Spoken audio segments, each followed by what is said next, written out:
Hello, Slabbers! We are going to do a quick unboxing, talk a little bit, and then I'm going to have a little bonus tip at the end, I think, for the card collectors out there.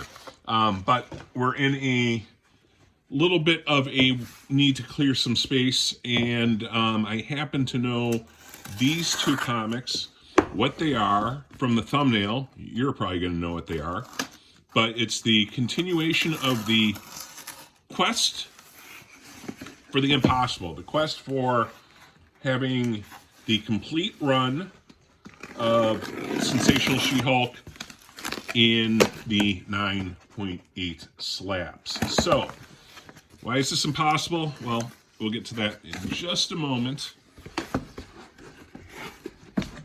as we go through this. Let me get rid of this invoice off camera and boxes within boxes.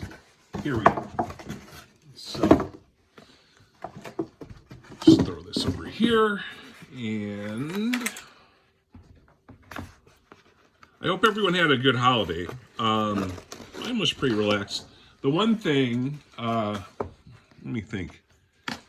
I got myself a couple of gifts, nothing too extravagant, but actually these two books were two of the things I wanted to get a little bit closer to finishing. And then the third thing, which will be in an upcoming video, is going to be a Campbell mystery box. So we'll do that unboxing in the near future, but let's get to what we're talking about here. So first of all, what do we have? It's Sensational She-Hulk, surprising no one. But which one is this? This is a Dale Keown cover, and this one, actually put an offer on this a while ago, and the seller didn't take it. It was a pretty reasonable offer, and you know, based on past sales, but I think he was kind of holding out. And I waited like a year. I sent him the same offer, and this time he took it. So, so that's Sensational She-Hulk number 16. And as Walt said in The Big Lebowski, mark it down, Smokey, mark it down. So we got another one to add to the list. And as I said, I figured over the holidays, you know, I would just try to make a step in the right direction, take a look at what's out there. There's one book I probably should have gotten, but I made an offer, the guy didn't take the offer, so then I just kind of, you know, said I'll wait for my day. I'll wait for the day where it's at the price I want it, and then that's the day I'll buy that book. And that was not that day. So, what's the second one we got here? Well, let's get closer. It is She-Hulk number 11. And this is a Rick Lenardi cover. But there we go, another 9.8 on the Sensational She-Hulk run.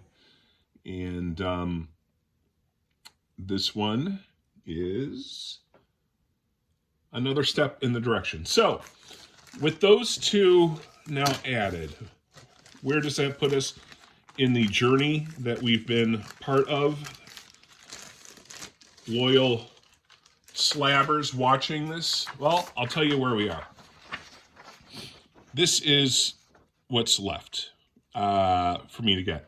There are 8 books left.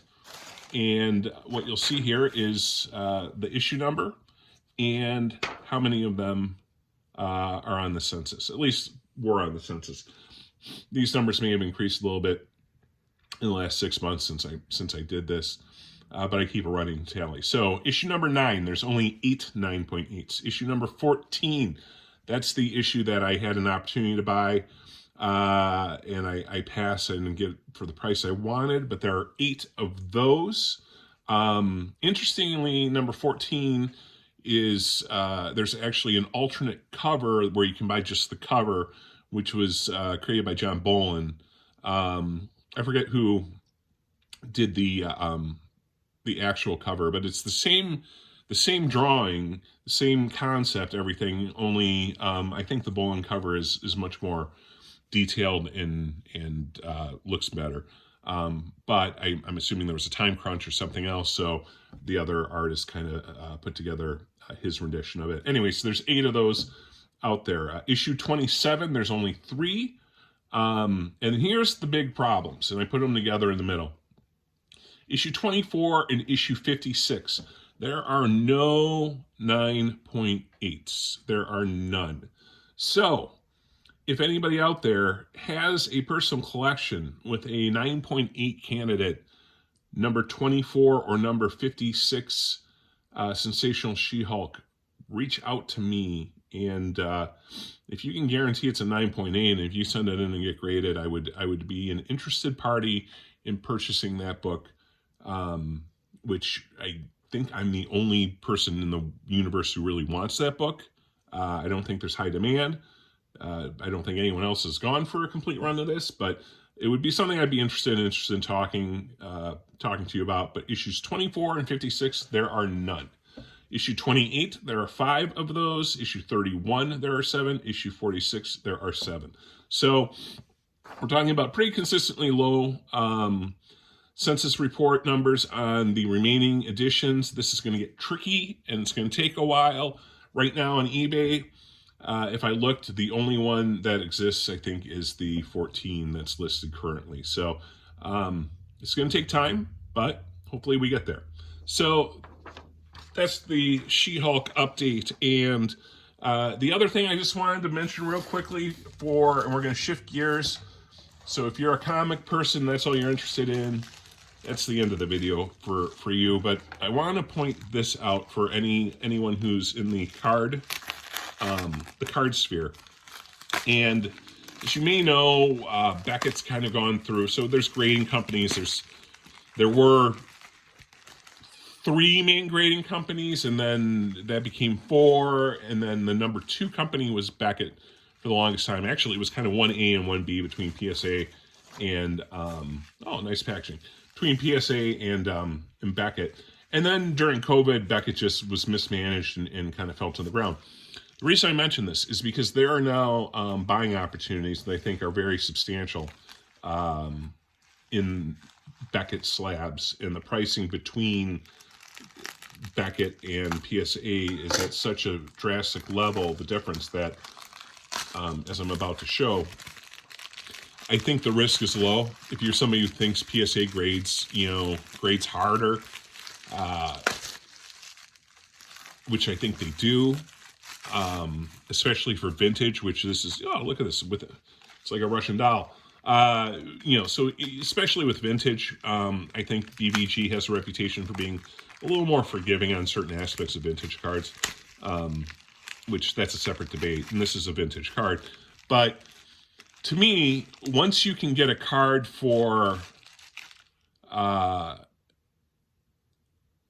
same price or lower than a PSA in a grade lower than the card you're getting is, I think that's a purchase opportunity, and I think certainly something to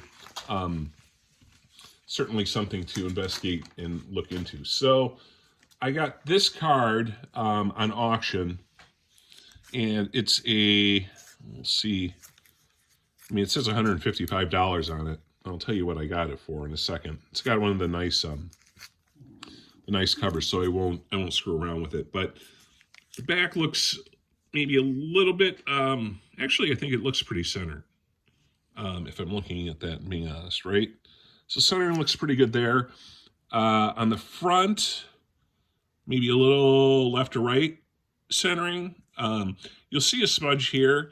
This was common for, let's see if we can get that closer. That's just a print defect that all or almost every one of these 78 Topps cards had. So that's not really counted against the grade. It's just an accepted kind of print defect for the entire run. But this card historically has some significance because it has 2 Hall of Famers on it as their rookie cards. It's Alan Trammell and Paul Molitor. And I got this on auction for, I believe it was $30 $38 or $45. I mean, whatever it is.